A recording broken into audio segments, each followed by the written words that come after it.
السلام عليكم، ازيكم اجمل عيله جنيه ونص.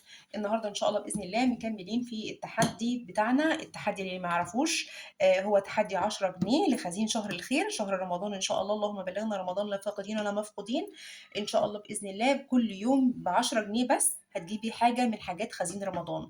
ممكن تكملي مثلا بند المكرونات، ممكن تكملي مثلا الزيت او السكر، او اي بند تخلصيه، بحيث ان انت بال10 جنيه ديّة خلال من هنا لشهر رمضان إن شاء الله يكون عندِك كمية كويسة من الخزين، أو تكوني سدّيتِ بيه بند من البنود الخزين اللي أنتِ محتاجاها.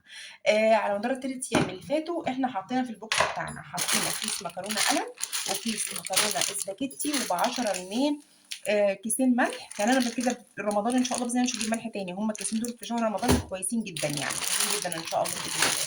طيب أنا جِبت إيه النهارده بقى وأنا راجعة؟ جِبت كمان معايا كيس شعرية. كيس الشعرية ده برضه هاخلّيه في البوكس. الفكرة إن شاء الله بإذن الله هتعجبكم، وبعدين سهلة وبسيطة عليكِ، هتعدّي عليكِ مصاريف المبلغ مش هتحسّي بيه. اللي معايا في التحدي إن شاء الله تكتب لي تحت في الكومنتات إن هي معايا في التحدي أو هتبدأ معايا التحدي.